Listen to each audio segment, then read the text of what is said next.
নমস্কার, জয় শ্রী গণেশ। প্রত্যেককে জানাই স্বাগতম। আলোচনা করছি ধনুরাশির জাতক জাতিকাদের ফলাফল নিয়ে। কি ফলাফল? বৃহস্পতির সঞ্চারগত ফলাফল। আপনারা ইতিমধ্যেই জানেন, প্রত্যেকেই জানেন প্রায়, যে বৃষ রাশিতে বৃহস্পতির প্রবেশ হতে চলেছে 1 মে 2024। শুক্রের রাশিতে বৃহস্পতির প্রবেশ আদতেও কি ভালো ফল দিতে পারে? আপনাদের রাশি সাপেক্ষে যে ভাবটিতে প্রবেশ করছে সেটি হলো ষষ্ঠ ভাব। এই ষষ্ঠ ভাবে বৃহস্পতির প্রবেশ, তাও কিনা শুক্রের রাশিতে, ভালো ফল পাবো না খারাপ ফল পাবো ধনুরাশির জাতক জাতিকাদের, সেটি আমরা জানার চেষ্টা করব।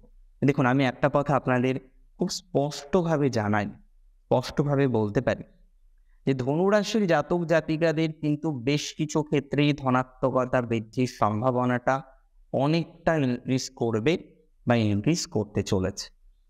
প্রথমত একটা কথা বুঝুন, শুক্রের রাশিতে বৃহস্পতি প্রবেশ হলেও আমরা জানি যে শুক্র এবং বৃহস্পতি সমগোত্রীয় দুটো গ্রহ, এবং ডেফিনেটলি শুক্রের সাথে বৃহস্পতির শত্রুভাবাপন্ন সম্পর্ক। কিন্তু এই রাশিটিতে, যে রাশিতে বৃহস্পতি প্রবেশ করছেন, সেই রাশিটিতে 3টি নক্ষত্রের উপস্থিতি রয়েছে। প্রথম নক্ষত্র কৃত্তিকা, রবির নক্ষত্র। রবির সাথে বৃহস্পতির সম্পর্ক কিন্তু খারাপ নয়। দ্বিতীয় যে নক্ষত্রটি চন্দ্র, চন্দ্রের সাথেও বৃহস্পতির সম্পর্ক খারাপ নয়। চন্দ্রের দু একটা অবস্থান আছে যেটি সমস্যা ক্রিয়েট করে অনেক সময়। আর তৃতীয় নক্ষত্র মৃগশিরা, যার অধিপতি মঙ্গল, এবং মঙ্গলের সাথেও বৃহস্পতির সম্পর্ক এক্সট্রিম খারাপ নয় বা খারাপ নয়। তার মানে আমরা কি ভালো ফল পাবো না খারাপ ফল পাবো? ডেফিনেটলি খুব খারাপ ফল তো পাবোই না, কিছু কিছু ক্ষেত্রে ভালো ফলই পাবো। তো আমরা আলোচনা করব কোন কোন ক্ষেত্রে ভালো ফল পাবো। বৃহস্পতি আপনাদের রাষ্ট্রাধিপতি, চতুর্থপতি, ষষ্ঠে অবস্থান করবে। ষষ্ঠ থেকে তার পঞ্চম দৃষ্টি থাকবে আপনার রাশির দশমে, তার সপ্তম দৃষ্টি থাকবে আপনার রাশির দ্বাদশে, এবং তার নবম দৃষ্টি আপনার রাশির দ্বিতীয়। কি ফলাফল ওয়েট করছে ধনু রাশির জাতক জাতিকাদের জন্য, চলুন সেটি বোঝার বা সেটি জানার চেষ্টা। প্রথমত একটা বিষয় খুব স্পষ্টভাবে বুঝে নিই, ধনু রাশির জাতক জাতিকাদের ক্ষেত্রে এই সঞ্চার কয়েকটি বিষয়ে ভালো ফল দেবে, দু একটি বিষয়ে সমস্যা দেবে। ভালো ফলটা নিয়ে আগে আলোচনা করি।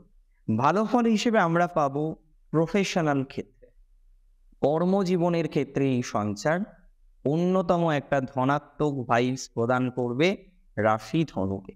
কারণ এই সঞ্চারের প্রভাবে দেখা যাবে যারা চাকরিতে আছেন, বর্তমানে ধনুরাশি জাতক জাতিকাদের লটস অফ পিপল তারা চাকরি করেন, প্রায় সেটা 40% অ্যাবভ হবে। এবং যেখানে আপনারা বিভিন্ন রকম সেক্টরে যুক্ত, কেউ যুক্ত রয়েছেন মেডিসিন রিলেটেড সেক্টরে, কেউ যুক্ত রয়েছেন এডুকেশনাল সেক্টরে, কেউ ইনফরমেশন টেকনোলজি রিলেটেড সেক্টরে, কেউ সফটওয়্যার নিয়ে কাজ করছেন, কেউ হার্ডওয়্যার নিয়ে কাজ করছেন। বাট ওভারঅল আমরা দেখব প্রফেশনাল ক্ষেত্রে স্টেবিলিটি বৃদ্ধিপ্রাপ্ত হতেই শুরু করবে। বর্তমানে আপনাদের যে কন্ডিশন আছে সেটা হিউজ নেগেটিভ নয়, তবে 1 মে থেকেও নেগেটিভ হয়ে যাবে না। তবে এই বিষয়টা কিন্তু খুব স্পষ্ট, যারা পার্মানেন্ট জব করেন না বা বিশেষ করে যারা কর্পোরেটে আছেন, তাদের কিন্তু কাজের জায়গার পরিবর্তনের সম্ভাবনাটা অনেকটা স্ট্রং দেখতে পাচ্ছি। অর্থাৎ এক্ষেত্রে আপনি যেখানে কাজ করেন, বর্তমানে যে জায়গায় রয়েছেন, সেই জায়গাটা পরিবর্তিত হতে পারে, বা সেই অবস্থান পরিবর্তনের সংযোগ ধনুরাশির জাতক জাতিকাদের রয়েছে, এবং এটি হওয়ার সম্ভাবনা অনেকটাই বেশি। অনেক ধনুরাশির জাতক জাতিকারা লক্ষ্য করতে পারবেন, বর্তমান যেখানে আপনার ওয়ার্ক প্লেস, সেটি যদি বিদেশও হয়, even if it is in foreign land, তারপরেও আমরা লক্ষ্য করতে পারবো তার একটা পরিবর্তন বা পরিবর্তনের সম্ভাবনা থাকছে।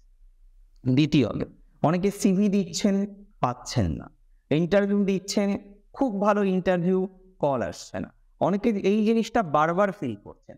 এর মধ্যে আমরা কিন্তু দেখেছি অনেকের হয়ে গেছে, বাট কিছু কিছু আছেন যাদের এখনো পর্যন্ত সেই জায়গাটা হয়নি।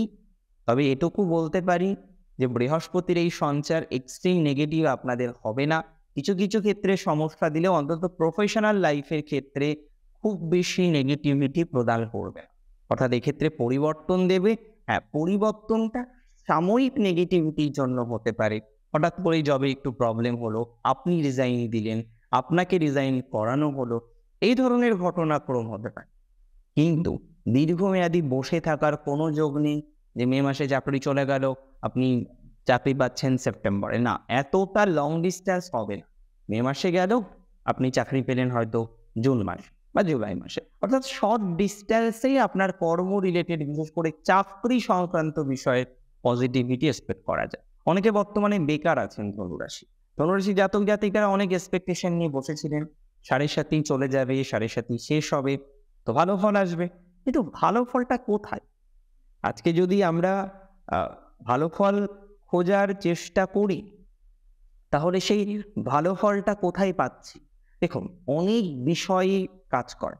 আমরা যদি গোচর ফলদীপিকাকে ভালো করে ফলো করি, যেটা লিখেছেন ইউএস পুলিপান, তাহলে পুলিপানিজি বলছেন ডেফিনেটলি সেখানে কিছু তামিল টেক্সটের, কিছু সংস্কৃত টেক্সটের রেফারেন্সও নেওয়া হয়েছে, যার মধ্যে সুন্দরম কাব্য জ্যোতিষ, যার মধ্যে জ্যোতিষারণব নবনীতম, ইয়াবানা জাতকা, বৃহৎ সংহিতা, এই সমস্ত পুস্তকগুলি যদি আমরা প্রত্যেকটি তাদের ভার্সগুলোকে চেষ্টা করি ডিকোড করার, তাহলে কিন্তু এটা বুঝতে পারি যে ধনুরাশির কারেন্ট ফেজ মধ্যম প্রকৃতি, খুব এনগেজিং হয়নি। তার কারণ বৃহস্পতি একমাত্র প্ল্যানেট ছিলেন এবং শনি ডেফিনেটলি যে পূর্ণাঙ্গ ফলাফল দিতে পারত, এখনো পর্যন্ত সেই জায়গাটা আপনারা কিন্তু তৈরি হতে দেখেননি। যদিও আমি বলছি অবশ্যই দেখবেন, শনির তৃতীয় কালীন অবস্থাতেই দেখবেন যে ভালো ফল আসে বা আসবে। আর প্র্যাকটিক্যালি এই সময়েও যদি ভালো ফল না পাই, সিগনিফিকেন্টলি বুঝুন যে এই সময়েও ভালো ফল পাচ্ছি না, তাহলে ভালো ফলটা কবে পাবো? খুব ভালো করে বুঝুন, তাহলে ভালো ফলটা পাবো কবে? তো ডেফিনেটলি আমরা একটা ভালো ফল এক্সপেক্ট করতে পারি, এবং নিশ্চিতভাবেই ধনুরাশি জাতক জাতিকাদের এই কর্ম সংক্রান্ত বিষয়ে ভালো ফল আসবে। নতুন চাকরির যোগ আছে, ডিফেন্সে চাকরির যোগ থাকবে, বিভিন্ন রকম ক্লার্কিয়াল মিসলেনিয়াসের ক্ষেত্রেও ধনুরাশির সাকসেস রেট কিন্তু কিছুটা হলেও বৃদ্ধিপ্রাপ্ত হতে পারে। তবে দ্বাদশে দৃষ্টি থাকছে, ষষ্ঠ ঘরে বসে লগ্নাধিপতি, মেডিকেশনের কিছু কানেকশন আসতে পারে, এই সঞ্চারটা ভালো নয়। দেখুন, সব ভালো হবে এটা কি হতে পারে? হেলথটাকে একটু যত্নে রাখতে হবে, স্বাস্থ্য সংক্রান্ত বিষয়ে কিছুটা জটিলতা, কিছুটা স্বাস্থ্য সমস্যা, হেলথ রিলেটেড কিছুটা প্রবলেম, এইগুলো ফেস করার কিন্তু সম্ভাবনা প্রভূত পরিমাণে থাকছে ধনুরাশি জাতক জাতিকাদের। আমি একটা কথাই আপনাদের বলবো, একটা বিষয় আপনাদের সাজেশন দেব, যে এই সমস্ত বিষয়বস্তুগুলোকে যতটা সম্ভব নিয়ন্ত্রণ করা যায় নিয়ন্ত্রণের চেষ্টা করতে হবে, এবং সেটি কিন্তু খুব খারাপ ফলাফল আপনাদের ক্ষেত্রে দেবে না। ধনুরাশির জাতক জাতিকাদের এর পরের যে বিষয়বস্তু নিয়ে আমাদের চর্চা করতে হবে বা আলোচনা করতে হবে, সেটি হলো কতটা এঙ্গেজিং হতে পারে আপনাদের ব্যক্তিগত জীবনের জায়গা। বর্তমানে ব্যক্তিগত জীবনের জায়গাটা মধ্যম প্রকৃতি। হ্যাঁ, অনেকেরই সমস্যাও চলছে, ডিভোর্স রিলেটেড বিষয় নিয়েও যে একদম ওকে আছে না, এটা নেই। অনেকেই খুব চাপের মধ্যে আছেন, টেনশনের মধ্যে আছেন, চিন্তার মধ্যে আছেন। আমাকে যদি প্রশ্ন করেন যে এই জায়গাটা এই সঞ্চারের ফলে কতটা প্রভাবিত হতে পারে, তাহলে আমি বলবো এই সঞ্চারের প্রভাবে এই জায়গাটা পূর্ণাঙ্গ প্রভাবিত হবে। প্র্যাকটিক্যালি দেখুন, কোনো কানেকশন সেভেন্থের সাথে এই সঞ্চারে নেই। তাহলে এই সঞ্চারে নিয়ে আমরা এই জায়গা থেকে এক্সপেকটেশন রাখছি না। তবে এটুকু এক্সপেকটেশন রাখছি যে কোনো রকম ল লিটিগেশনের কানেকশন যদি থাকে, তার দীর্ঘসূত্রিতা, সেটি দীর্ঘমেয়াদী হওয়ার মতো অবকাশের জায়গা, সেটি কিন্তু থাকবে বা থাকার সম্ভাবনা প্রভূত পরিমাণে আছে যদি আপনার রাশিটি হয়ে থাকে। এই বিষয়ে কোনো সন্দেহ প্রকাশ অন্তত পক্ষে আমি করতে পারছি না যদি আপনার রাশিটি হয়ে থাকে। তো ধনুরাশির পরের যে বিষয়বস্তুটা নিয়ে আমাদেরকে খুব ভালোভাবে বুঝতে হবে বা চর্চা বা আলোচনা চাই বলি না কেন সেটা করতে হবে, সেটি হলো আপনাদের কতটা এনগেজিং হতে পারে আপনাদের সেলফ প্রফেশন। সেলফ প্রফেশনের ক্ষেত্রে মধ্যম প্রকৃতির ভাইবস থাকছে, সেকেন্ড হাউস ইনক্লুডেড সমস্ত প্রফেশনকে আমরা ইনক্লুড করতে পারি এই সঞ্চারে, কিছুটা পজিটিভিটি থাকবে। তবে একটা কথা মাথায় রাখতে হবে, আপনার আর্নিং হবে ইনভেস্টের মাধ্যমে। আমরা জানি বিজনেস বা সেলফ প্রফেশনে ইনভেস্ট করতে হয়, সেলফ প্রফেশনে তুলনামূলকভাবে ইনভেস্ট কম করতে হয়। তবে আপনাদের এই যে সমসাময়িক সময়ে যে আর্নিং ইত্যাদি ইত্যাদি বিষয়কে দেখায়, সেই আর্নিংটা হবে কিন্তু ইনভেস্টের মাধ্যমে, এবং কিছু ইনভেস্টমেন্ট এই সঞ্চার করাবে। লাইক দ্যাট, আমরা কিছু জমি বাড়ি ক্রয় করার কথা ভাবতে পারি, এই সঞ্চারে কিন্তু জমি বাড়ি ক্রয় করা, ভালো কোনো প্লট পাওয়া, ভালো কোনো ল্যান্ড পাওয়া, এগুলোর অবকাশ কিন্তু ধনুরাশির জাতক জাতিকাদের থাকছে, এবং এটি শুভ, এটি শুভ সমন্বয়। নতুন বিজনেস সেট আপ করা, এটি শুভ সমন্বয়। নতুন একটা প্রপার্টি নেওয়া, শুভ সমন্বয়। নতুন একটা বিল্ডিং শুরু করার পরিকল্পনা করার শুভ সময় নয়। হেলথটাকে কিন্তু খুব যত্নে রাখতে হবে। ধরুন অতিরিক্ত পরিশ্রম, অতিরিক্ত বিষয়বস্তুর সাথে অ্যাটাচমেন্ট নানা রকম জটিলতা ধনুরাশি জাতক জাতিকাদের দিতে পারে। একটাই আমার এখানে বক্তব্য, একটাই আমার পরামর্শ, এই ধনুরাশি জাতক জাতিকারা যারা আছেন হেলথ রিলেটেড ম্যাটার নিয়ে প্রভূত পরিমাণে সচেতন থাকুন, বা সচেতনতা রাখার প্রয়োজনীয়তা প্রভূত পরিমাণে থাকছে যদি আপনার রাশিটি নো ডাউট হয়ে থাকে কি রাশি? ধনুরাশি। ধনুরাশি জাতক জাতিকাদের আরেকটা কথা বলবো, সেটি হচ্ছে আপনাদের অর্থ নিয়ে। এবং এর আগে আমরা দেখলাম কিছু অর্থ আপনাদের সঞ্চয় হয়েছে। এটা নয় কোনো আর্থিক ডেভেলপমেন্টই হয়নি, এটা নয় কোনো অর্থ আপনার হাতে বর্তমানে নেই। উপরন্তু আমরা দেখেছি কিছুটা আর্থিক স্থিতির জায়গাও ধনুরাশি জাতক জাতিকাদের আছে।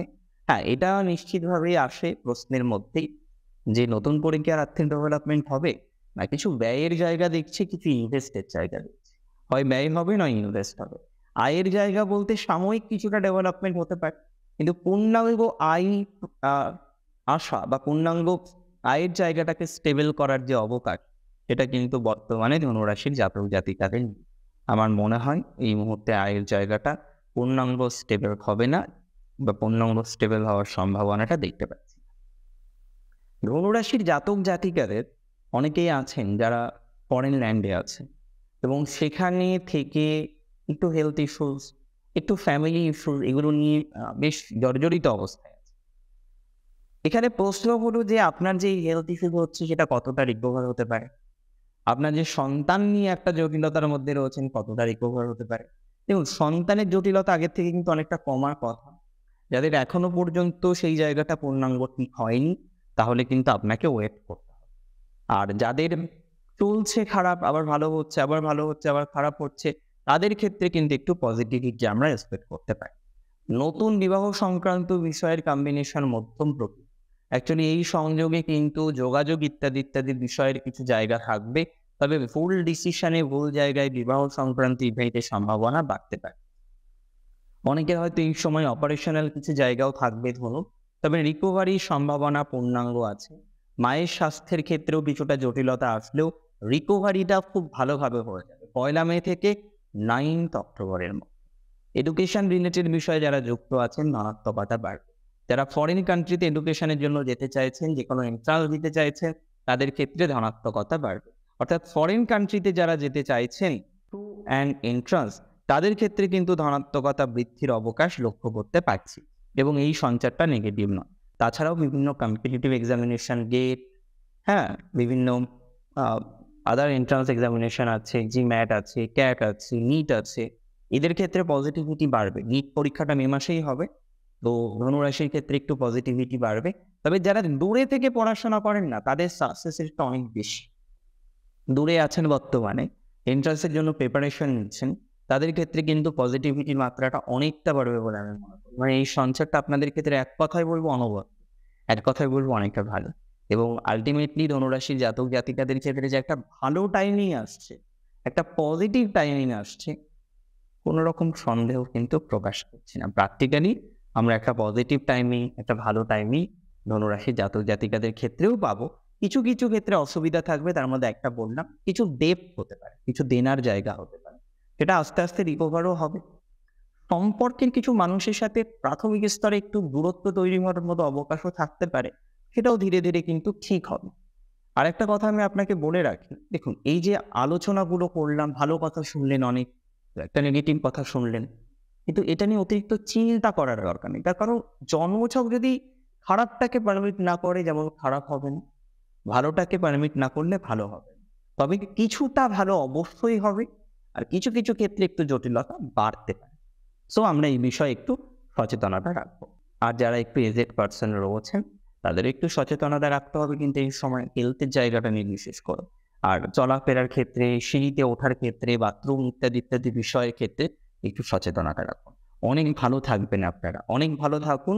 আর বেকার থেকে সকাল হওয়ার লক্ষ্যে যারা এগিয়ে চলেছে, তাদের ক্ষেত্রেও ধনাত্মকতা আসুক। আজকে এখানেই শেষ করছি। জয় শ্রী গণেশ।